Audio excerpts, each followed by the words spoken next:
श्री गुरु चरण सरोज रज, निज मन मुकुर सुधार। बरनहु रघुबर बिमल यस, जो दायक फल चारि। बुद्धिहीन तनु जान के, सुमिरहु पवन कुमार।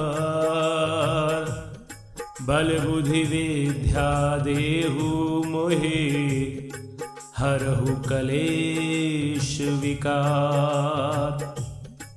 श्री रामचरितमानस पाठ दोहा नंबर 92, बालकांड। सभी देवता तैयार होकर के भगवान शिव की बारात में जा रहे हैं।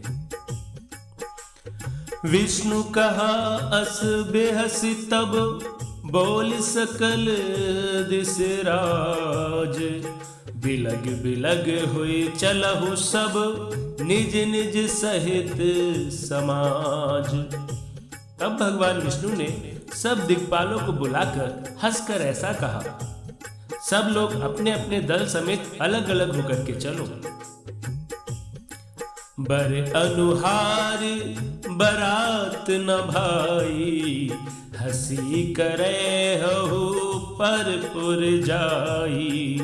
विष्णु वचन सुन सुर मुस्काने, निज निज सैन सहित बिलगाने।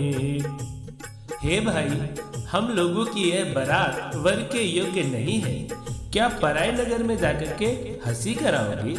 विष्णु भगवान की बात सुनकर देवता मुस्कुराए और वे अपनी अपनी सेना सहित अलग हो गए।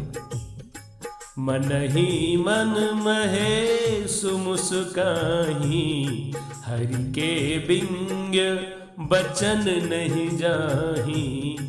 अति प्रिय बचन सुनत प्रिय केरे, भृंग ही प्रेर सकल गण टेरे। महादेव जी यह देखकर मन ही मन मुस्कुराते हैं कि भगवान विष्णु के व्यंग वचन दिल लगी नहीं छूटती।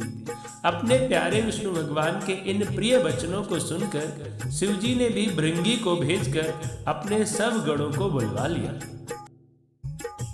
शिव अनुशासन सुन सब आए, प्रभु पद जलज शीस तिन नाये। नाना बाहन नाना बेसा, बेहसे शिव समाज निज देखा। शिव जी की आज्ञा सुनते ही सब चले आए और उन्होंने स्वामी के चरण कमलों में सिर नवाया। तरह तरह की सवारियों और तरह तरह के वेश वाले अपने समाज को देखकर शिवजी हंसे। को मुखहीन विपुल मुख काहू, बिनु पद कर को बहु पद बाहू। विपुल नयन को नयन बिहीना, हृष्ट पोष्ट को अति तन खीना। कोई बिना मुख का है, किसी के बहुत से मुख हैं। कोई बिना हाथ पैर का है तो किसी के कई हाथ पैर हैं। किसी के बहुत आंखें हैं तो किसी के एक भी आंख नहीं है। कोई बहुत मोटा ताजा है तो कोई बहुत ही दुबला पतला है। तन खीन को अति पीन, पावन को अपावन गति धरे। भूषण कराल कपाल कर, सब सद्ध सोनित तन भरे। खर स्वान सुअर सुकाल मुख गण, वेश अगणित को गने। बहुजिनस प्रेत पिशाच, जोगी जमात बरनत नहीं बने। कोई बहुत दुबला, कोई बहुत मोटा, कोई पवित्र, कोई अपवित्र वेश धारण किए हुए है। भयंकर गहने पहने, हाथ में कपाल लिए हैं और सबके सब शरीर में ताजा खून लपेटे हुए हैं। गधे, कुत्ते, सुअर और सियार के से उनके मुख हैं। गणों के अगणित वेशों को कौन गिने। बहुत प्रकार के प्रेत, पिशाच और योगिनियों की जमाते हैं, उनका वर्णन करते नहीं बनता।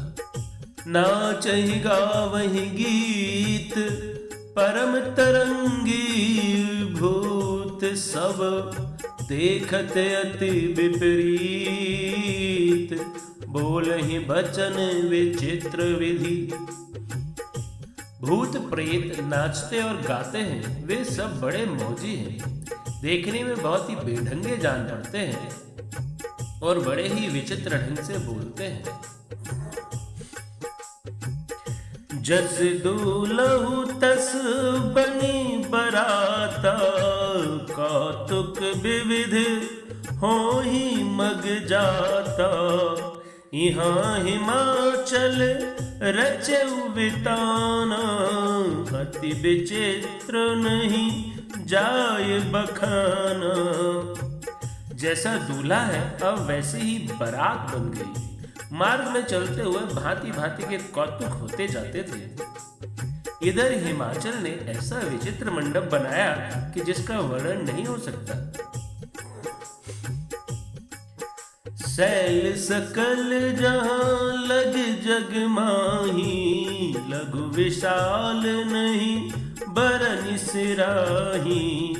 बन सागर सब नदी तलावा, हिम गिर सब कहूँ नेवत पठावा। काम रूप सुंदर तन धारी, साहित्य समाज सहित बर नारी। गए सकल तुहि ना चल गे हो, गावहि मंगल सहित स्नेह। जगत में जितने छोटे बड़े पर्वत थे जिनका वर्णन करके पार नहीं मिलता, तथा जितने वन, समुद्र, नदियां और तालाब थे, हिमाचल ने सबको न्योता भेजा। वे सब अपने इच्छा अनुसार रूप धारण करने वाले सुंदर शरीर धारण कर सुंदर स्त्रियों और समाजों के साथ हिमाचल के घर गए। सभी स्नेह सहित मंगल गीत गाते हैं। प्रथम ही गिरी बहु ग्रह संवराए, जथा जोगु तहाँ तहाँ सब छाए। पुर शोभा अब लोक सुहाई, लागहि लघु बिरंचिन पुनाई। हिमाचल ने पहले ही बहुत से घर सजवा रखे थे। यथा योग्य उन स्थानों में सब लोग उतर गए। नगर की सुंदर शोभा देखकर ब्रह्मा जी की रचना चातुरी भी तुच्छ लगती थी। लघु लाग विधि की निपुणता, अवलोकपुर शोभा सही। बन बाग कूप तड़ाग सरता, सुभग सब सख को कही। मंगल विपुन तोरण पताका, केतु ग्रह ग्रह सोहही। बनिता पुरुष सुंदर चतुर, छवि देख मुनि मन मोहही। नगर की शोभा देखकर ब्रह्मा की निपुणता सचमुच तुच्छ लगती है। वन, बाग, कुएं, तालाब, नदियां सभी सुंदर हैं। उनका वर्णन कौन कर सकता है। घर घर बहुत से मंगल सूचक तोरण और ध्वजा पताकाएं सुशोभित हो रही हैं। वहां के सुंदर और चतुर स्त्री पुरुषों की छवि देखकर मुनियों के भी मन मोहित हो जाते हैं। जगदम्बा जहां अवतरी, सो पुरवरन की जाय। रिद्धि सिद्धि संपत्ति, सुख नित नूतन अधिकार। जिस नगर में स्वयं जगदम्बा ने अवतार लिया, क्या उसका वर्णन हो सकता है। वहां रिद्धि सिद्धि संपत्ति और सुख नित नए बढ़ते जाते हैं। सियापति रामचंद्र की जय। श्रोताओं, आज का पाठ यहीं तक। अगला भाग फिर। जय श्री राम, जय शिव शंकर।